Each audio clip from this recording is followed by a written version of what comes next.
Hi, I've been wanting to do these videos on books, and I thought maybe it would be a good idea to go back a little bit and start at the beginning. If you're going to be collecting books, it's helpful to know a little bit about the book business. Let's start with what's called the mass market paperback. This is a mass market paperback of The Shining, and this is the movie edition, because when the mass market came out, the movie came out about the same time. When the publishers publish a book like this, they expect big sales and they print a ton of books because they're cheaper than the hardcovers. Now there's a movie tie-in, so they expect big sales. Consequently, they do publish a lot of them, more than they can sell. After the books basically have run their course, there's going to be a lot of books left over that the bookstores can't sell. And what they do is they take the book, like this book here, and, oh goodness me, they rip the cover off. That's called a strip. These books in this condition are not supposed to be sold or reused in any way. They're supposed to be destroyed. People quite often ask, can they be donated? And the answer is, they're not supposed to be, no. The reason they do this is because then they can take the covers, mail them back to the publisher, and get credit for unsold copies. And the reason for that is because the postage will be cheaper than shipping an entire book back. And this is a mass market paperback. This is a mass market paperback too, but this is a different type of book in that you couldn't take the cover off of it. And the reason why is because it was printed in smaller numbers. And they didn't feel like the book was going to run its course. They felt that it would always be worth having in there on the shelf in the store. Same with this book here.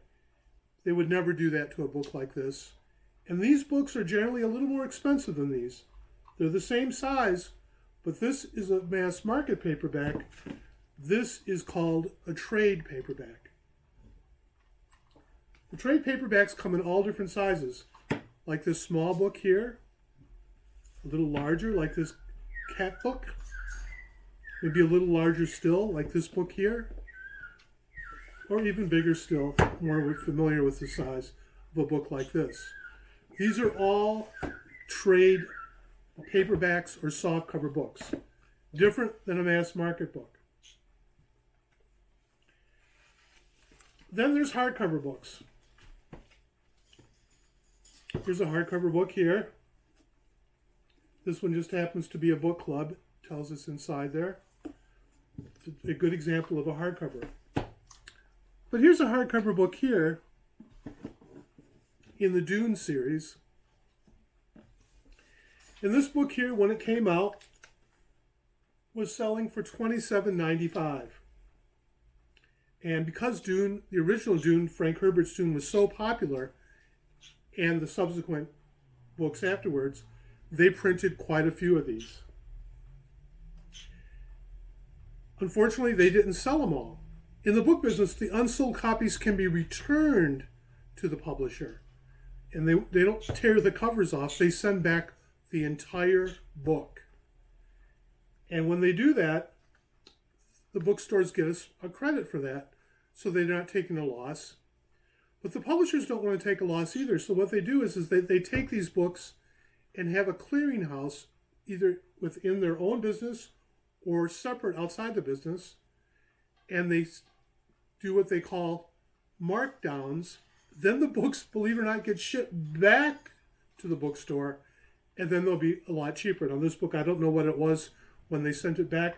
I would guess it might have been like $4, maybe $5, maybe $6.98. Somewhere in that area. And how can you tell the difference? Well, you can't always tell the difference, but one thing you look for, if you look on the bottom of this book, there's a little dot there, a magic marker mark there, and quite often they do this to distinguish the difference of the books. Now let's look inside this book. It's really out of curiosity here. And we look in here, and it's got a complete number line with a 1, and it says a first edition. So here we found a first edition of a book that had been marked down.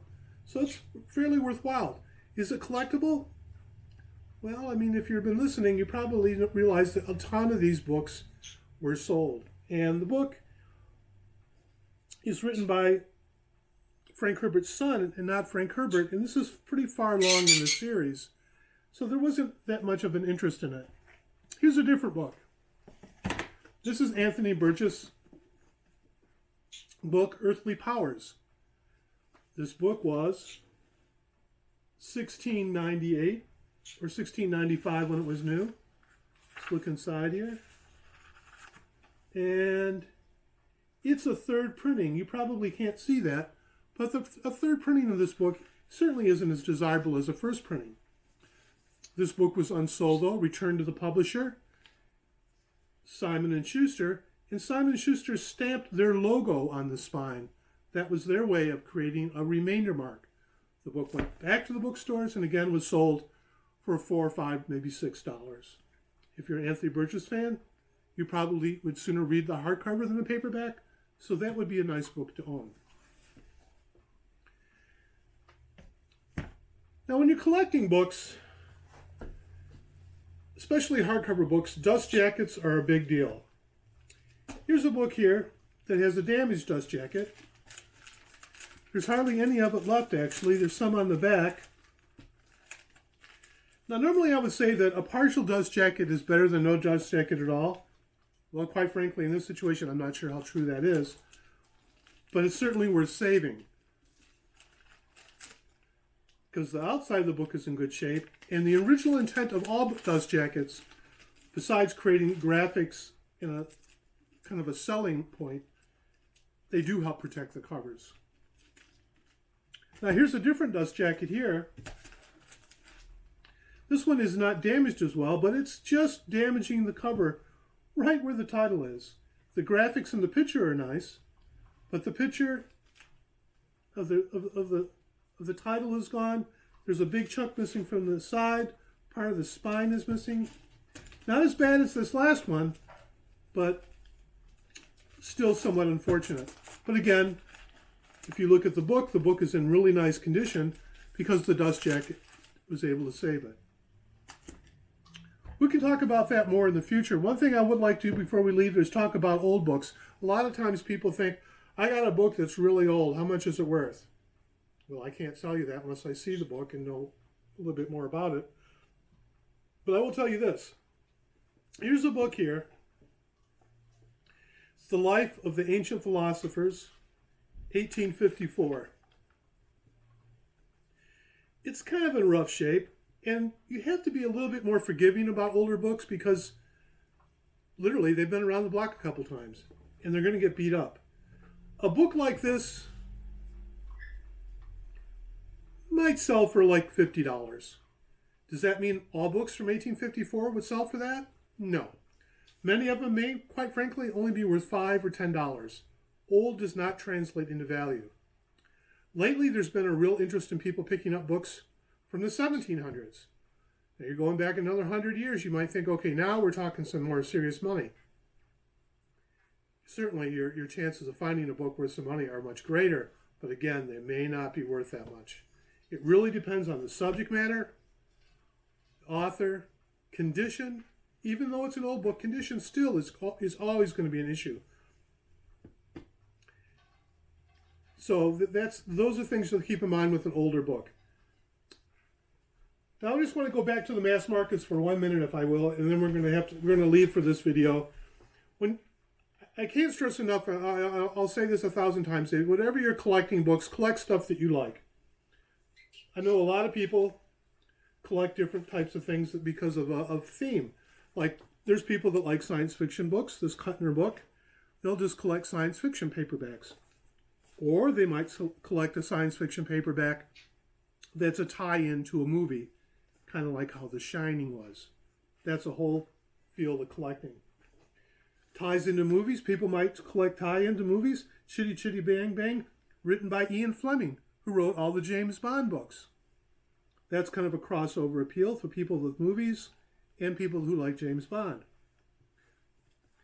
Here's a really famous novel by Tennessee Williams, A Streetcar Named Desire. And While I don't see any mention of the movie on the cover, on the back we see Vivien Leigh as Blanche Dubois.